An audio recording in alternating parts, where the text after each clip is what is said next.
Iran, Israel আর আমেরিকার যুদ্ধে একের পর এক অলৌকিক ঘটনা ঘটতেছে। সবচেয়ে মূল কেন্দ্রবিন্দু হরমুজ প্রণালী যেন ভূতের প্রণালী হয়েছে। মানে সেখানে কখন কি ঘটতেছে কেউ আন্দাজই করতে পারতেছে না। ট্রাম্প বুঝতে পারতেছে না যে হরমুজ প্রণালীতে কে কোন দিক দিয়ে কি করতেছে, কেন এই ধরনের ঘটনা ঘটতেছে। খুব মজার মজার অলৌকিক ঘটনা ঘটেছে, সেগুলো বলতেছি। তার আগে আপনাদেরকে বলি, আমি এই 2 দিন আগের একটা ভিডিওতে বলছিলাম যে নেতানিয়াহু মারা গেছে। আমি 99.99% শিওর নেতানিয়াহু মারা গেছে ইরানের হামলাতে, এবং মারা গেছে সেই দিন যেই দিন ইরান ইসরায়েলের প্রধানমন্ত্রীর কার্যালয়ে হামলা করছে। এবং ওই হামলার পরে দেখানো হয়েছে যে নেতানিয়াহুর ভাই মারা গেছে। তখন আমি বলছিলাম যে নেতানিয়াহুর ভাই এই যুদ্ধ পরিস্থিতিতে নেতানিয়াহুর সাথেই ছিলেন। ভাই যেহেতু মারা গেছে, নেতানিয়াহু মারা গেছে। আমার সে কথা আলহামদুলিল্লাহ 99.99% কিন্তু সত্যি হয়েছে। আপনারা ইতিমধ্যেই গণমাধ্যমে জানতে পেরেছেন যে 6 দিন ধরে নেতানিয়াহুকে খুঁজে পাওয়া যাচ্ছে না। কোথায় আছে, কি করতেছে, এর কোনো তথ্য ইসরায়েল বা ইসরায়েলের যে গণমাধ্যম তারা কেউ প্রকাশ করতেছে না। ইসরায়েলের সামরিক বাহিনীর পক্ষ থেকেও কোনো তথ্য দেওয়া হচ্ছে না। আমেরিকার পক্ষ থেকে তো দেওয়াই হচ্ছে না।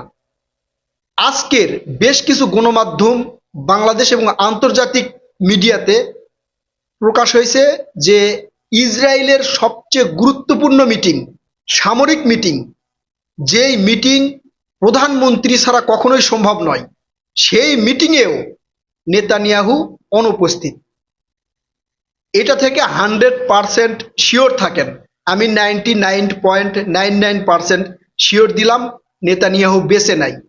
এটা ইসরায়েল যেহেতু গণমাধ্যমকে মানে কুক্ষিগত করে রাখছে, গণমাধ্যমের গলা চিপে ধরে রাখছে। ইসরায়েলের কোনো ভূখণ্ডে হামলা হলে সেখানকার হতাহত, তারপরে সেনা হতাহত বা হচ্ছে বিল্ডিং টিল্ডিং, এগুলোর ছবি প্রকাশ করা পর্যন্ত নিষেধ, আপনারা জানেন। এই জন্য নেতানিয়াহু মানে কখন মারা গেছে, নেতানিয়াহুর দাফন কার্য কিভাবে হয়েছে, এগুলো একটাও প্রকাশ হচ্ছে না। প্রকাশ হবে ইনশাল্লাহ, আপনারা নিশ্চিত থাকেন, প্রকাশ হবে। আমেরিকাই প্রকাশ করে দিবে। আমেরিকা যে মানকাসিফাই পড়ছে, আমেরিকাই প্রকাশ করে দিবে। আমেরিকা একটা কাজ করছে, 2,500 সৈন্য স্থল অভিযানে পাঠাচ্ছে ইরানে। মানে এটা একটা নিউজ হয়েছে আর কি, আন্তর্জাতিক গণমাধ্যমে এটা নিউজ হয়েছে, 2,500 সৈন্য পাঠাচ্ছে।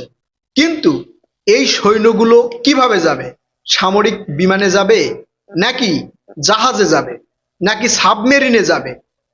এইটার কোনো তথ্য উল্লেখ করে নাই। এবং ইরানের ভূখণ্ডের কোন জায়গায় এই সৈন্যগুলো প্রথমে নামবে, তাদের রসদ সরবরাহ কিভাবে হবে, কোনো তথ্য দেয় নাই। অর্থাৎ ইরানকে ভয় দেখানোর জন্য বলছে যে আমরা স্থল অভিযান মানে শুরু করব। ইরানে যে স্থল অভিযান পরিচালনা করা সম্ভব নয় সেটা আমি আগের ভিডিওতে বলেছি, আজকেও বলতেছি। ইরানের প্রায় চারিদিক দিয়েই পাহাড়, প্রায় চারিদিক দিয়ে পাহাড়, একটু দূরে গিয়ে কিছু সমতল ভূমি, তারপর আবার পাহাড়। যুদ্ধের সবচেয়ে মারাত্মক জায়গাগুলো হচ্ছে পাহাড়, যেখানে শত্রুরা মানে ওই চিপা চাপাই ওঁত পেতে থাকে, মাইন পোতা থাকে। সেখানে 1 ইঞ্চি হেঁটে যাওয়া খুবই কষ্ট হবে, খুবই কষ্ট হবে।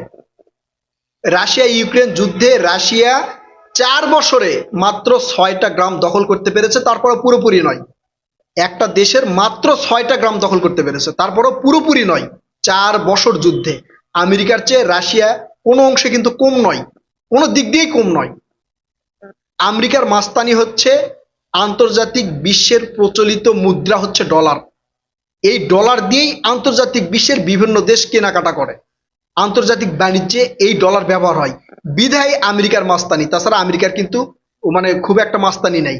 রাশিয়া, উত্তর কোরিয়া, চীন আমেরিকাকে গোনেই না, গোনেই না। এখন এই ট্রাম্প যে সৈন্য পাঠাবে, পাঠাবে এখন কিন্তু পাঠায় নাই, প্রায় 3 দিন আগে ঘোষণা দিছে, পাঠায় নাই। পাঠাবে কিভাবে পাঠাবে? হরমুজ প্রণালী দিয়া, নাকি আকাশ পথে? আকাশ পথে যদি পাঠাই তাহলে কোনো একটা নির্দিষ্ট জায়গায় গিয়ে নামতে হবে। সেই জায়গায় কি ইরান বসে থাকবে? বসে থাকবে না।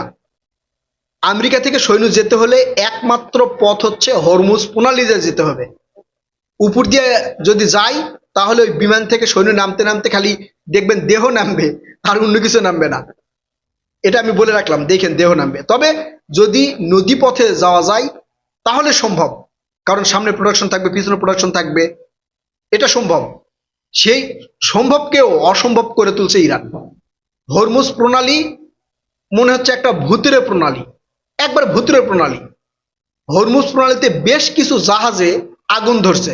কিভাবে আগুন ধরছে কেউ জানে না। কোনো মিসাইল নেই, কোনো ড্রোন হামলা নেই, অযথা তেলের ট্যাঙ্কারে আগুন ধরতেছে, অযথা আগুন ধরতেছে। বেশ কিছু ইয়াতে তেলের ট্যাঙ্কার আর জাহাজে আগুন ধরছে। মানে কোনো ধরনের একটা রহস্যর ক্লু খুঁজে পাচ্ছে না আমেরিকা, যে এগুলোতে আসলে কি হামলা করা হচ্ছে নাকি এমনিতেই যান্ত্রিক ত্রুটির জন্য আগুন ধরতেছে, বুঝতে পারতেছে না।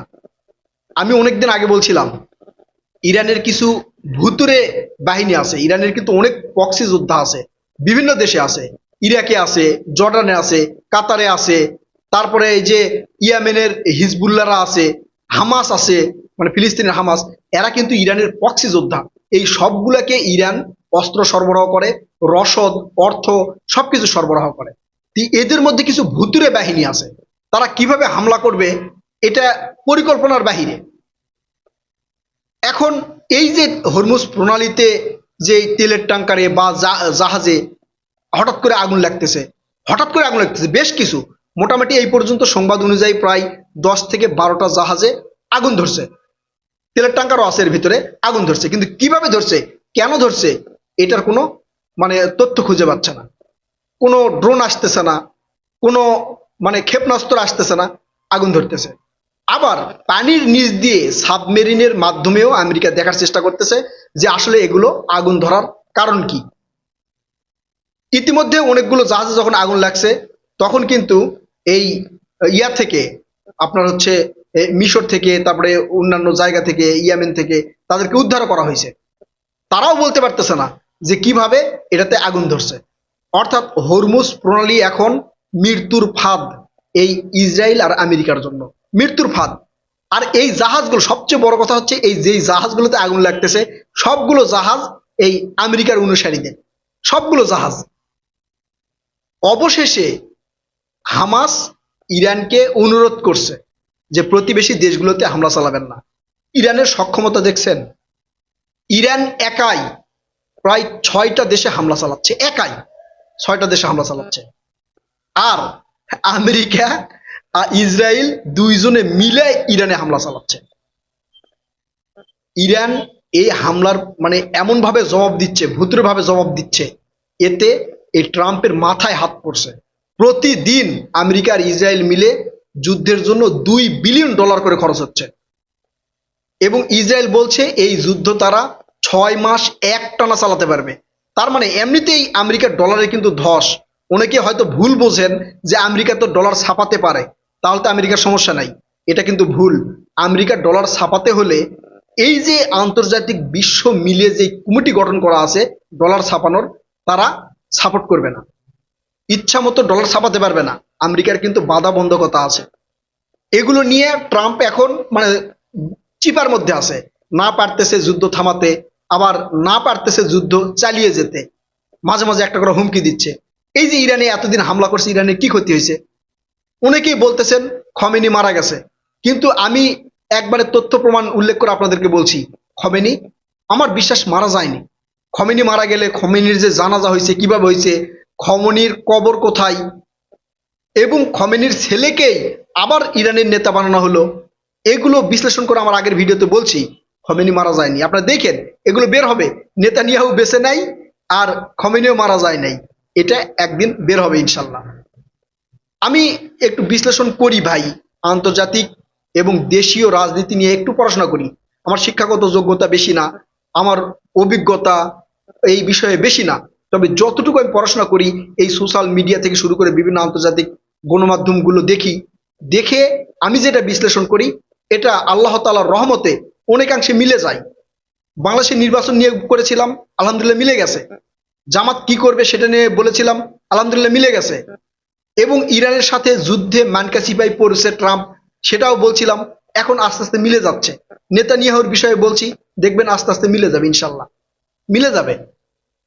প্রিয় কলিজার ভাই ও বোনেরা, ভিডিওতে লাইক কমেন্ট করবেন, দয়া করে শেয়ার করবেন।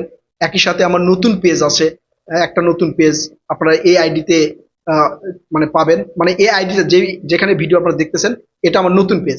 এই পেজে দয়া করে ফলো দিবেন। কথা হবে নতুন কোনো ভিডিওতে ইনশাল্লাহ। ততক্ষণ পর্যন্ত ভালো থাকবেন। আল্লাহ হাফেজ।